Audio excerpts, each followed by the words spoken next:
Because I'm so afraid these days of authoritarianism, especially after what we've seen in the last, 12 months or so with this pandemic, I am starting to recoil when I hear people talking about things like Medicare for all. I do believe state governments should have the right to implement programs that work for their citizens if they choose to do so. Decentralize the bureaucrats. Bring the bureaucrats back to the local government. And then here's why that's a better idea, because it's so much easier to audit and have accountability. Because auditing, all right, is an important function of society where we find, where did the money go? How does the Fed find $2.3 trillion, right? How do they do it? We'll get to that shortly because it'll blow your mind how that all works if you haven't seen the clip. This from 2016, you might remember, $6.5 trillion missing from the budget, says the Pentagon. And this should have stopped the presses, both the printing presses and the actual news presses, but of course, the news press is basically now just the internet. I guess people do go to bus stations and airport terminals and probably read newspapers, but they're more likely to read the stuff on their phone. So this clip with Ben Bernanke, which is absolutely just mind-blowing to listen to. Let's listen to the clip with Ben Bernanke and how just money originates. It's not value. It's not anything that you do to create wealth or to create, like I said, value. It's all about what the feds do here. Is that tax money that the Fed is spending? It's not tax money. The banks have accounts with the Fed much the same way that you have an account in a commercial bank. So to lend to a bank, we simply use the computer to mark up the size of the account that they have with the Fed. So it's much more akin, although not exactly the same, but it's much more akin to printing money than it is to... They just mark up the account. That's how they do it. It's an amazing thing. When I first saw that video, I remember doing a video about this and, doing this with my finger, just saying, we're just going to mark it up. Just all we can do is mark it up. So while people are struggling, the working class, the lower class, because of authoritarian measures that continue in many places, and we're hearing about new strains, we're hearing about new restrictions, we're hearing about how double masks are better than one mask, two masks are better. We're basically hearing about endless lockdowns to some degree, or endless restrictions on your behavior.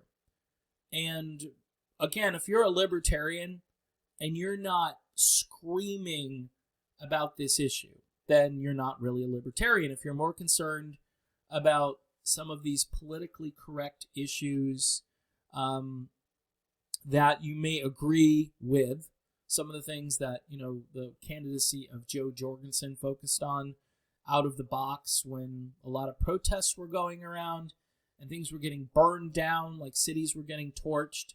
And her response, and many libertarians, was, well, these people have a right to protest and this is important. Yes, it's important. Peaceful. The non-aggression principle. That should have been out there. If you read any literature from Ron Paul or anybody associated with the libertarian cause, it's very clear. It's not something we support. Libertarians aren't against law and order. What they are for is proper law and order, constitutional law and order, obeying, the Bill of Rights and looking at each issue and then determining, was this done in a constitutional manner? But the message, obviously, I think many of us who are political refugees are looking for a consistent message. And on the money situation, where you've literally got money being created out of thin air. This is not the free market. This is not the free market. That money created has no value. It's a promissory note. It's a, hey, we're good for this. Where does the value come from? Because it's, again, if you're giving it out to people, number one, it's going to cause inflation. And it's going to have, and I contend this, and nobody likes to hear this, but it's going to have devastating effects on the work ethic moving forward. Because people aren't stupid, all right? They may become slothful, but they're not stupid. What they're going to say is, well, the feds keep printing money. They keep giving it to me. Yeah, prices keep going up, and they don't see that correlation because maybe inflation isn't quite as triggered by printing money, instantly, so they can go out, initially and probably do okay for themselves, and purchase the stuff that they need. And I get it. Healthcare is expensive. And by the way, the government's not helping with that. Nobody really has proposed a healthcare plan. Trump kept saying he's going to have great healthcare. It's going to be fantastic, great throughout all the superlatives.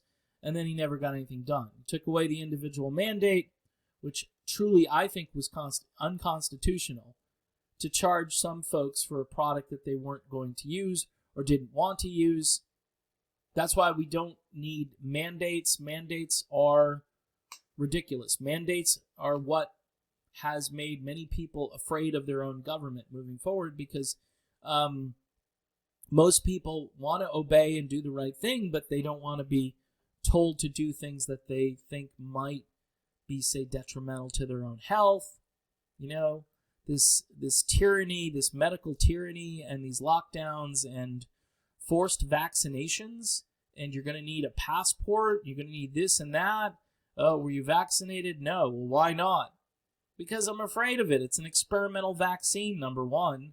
That's the first thing I would say. I'm not a guinea pig. I'm not getting paid for this trial. You pay me a couple $100,000, there's no liability if something goes wrong. And I still probably wouldn't take the money. They'd have to pay me like $1 million. And then I'm still not sure that I'm going to be healthy, say, 2 or 5 years later. There's no long-term study involved with this. That's tyranny, folks. That's craziness. That's, hey, my body, my choice. Whatever happened to my body, my choice? I know that's low-hanging fruit to say that, but this, and I got off on a tangent here, but the money situation, if we're not getting this under control, where the Federal Reserve and the central banking and central big government controls our healthcare, controls our money, controls all of these different things, the military, 6.5 trillion missing. Well, who's accountable? Who's accountable? There's nobody held accountable for this.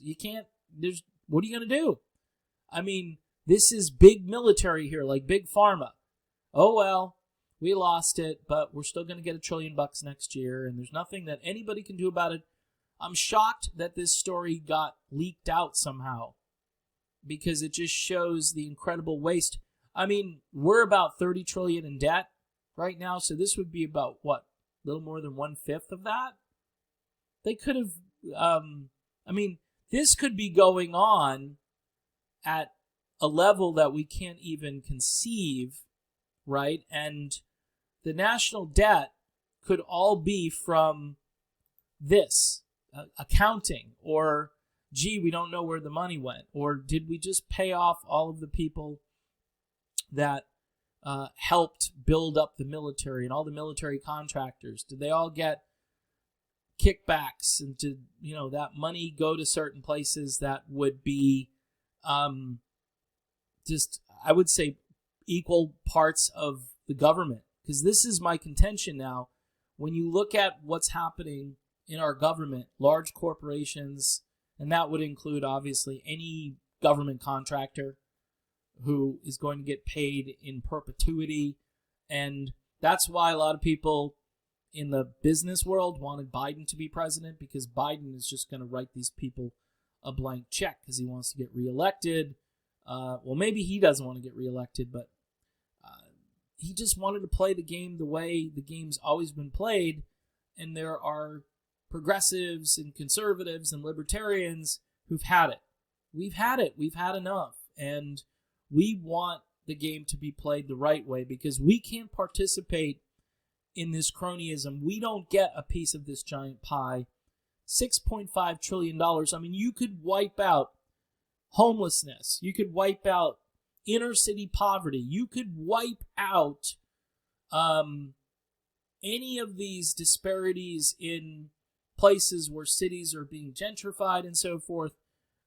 You could pay to run these people out of town and say, you know what, step down from your position. You're just, a hack. You're just somebody who has no intention of really helping your city. You could actually pay to get rid of all of this and wipe it clean and start over again. I'd be more in favor of that, and then get people in these positions who understand in the long run that money is supposed to have value. It's not backed by anything anymore. It's basically a promissory note. I promise that this is going to be worth something, or we all agree, right, that this dollar is worth $1. It's like we make this mental assent to a factoid. It's something that is just, again, very nebulous, doesn't really have any meaning, but yet we're all going to just agree this dollar is worth $1, and its paper is easy to carry around than gold bars and so forth. And, cryptocurrency, that's why crypto is a thing right now in some areas, like Bitcoin is a thing, because it has some intrinsic worth, whereas the dollar does not. And you do things like this, and if you do things like this, people are just going to say, it's paper, it's play money, it's monopoly money. And these people, what they do is manipulate it. So anybody who accuses China, for instance, of manipulating their currency, we do it too. We absolutely do it too. And they do it on Wall Street. You figure out how to tap into that little casino, and guess what? You're going to be told, nope, you can't join our party over here. This was our money. This is our way to be greedy. And yeah, am I concerned about crony capitalism? Yes, I think crony capitalism needs to be banned and gotten rid of. If you had a level playing field, and I'll say this from the libertarian perspective, which means people were able to trade freely and things had worth, and you had no central banking whatsoever. You had localized institutions that were easy to monitor, easy to audit, easy for accountability. And this is why I think states' rights are really important right now in the midst of yet another big federal government takeover, which is underway. If you had all those things in place, the world would operate more efficiently. Nothing would be perfect, and utopia would not be reached, but I think overall people would be more satisfied with their lives because they wouldn't be worried so much about an authoritarian government telling them what to do all the time. And that's a big lane for libertarians to jump in right now with the pandemic, which appears to never want to end. And, I watched, again, 20 minutes of local news today. It was just COVID stories, just one after another. Some of them are ridiculous stories. Some of them are people so concerned that they're not going to get this vaccine that they're losing hope. They're losing hope. And, they've been healthy and so forth, but they're completely losing hope. In a free society, and where information wasn't propaganda, people might know about treatments outside of this vaccination paradigm that you're being brainwashed and lied into every single day. You can do what you want. It's your body. If you think that you want to get this, go get it.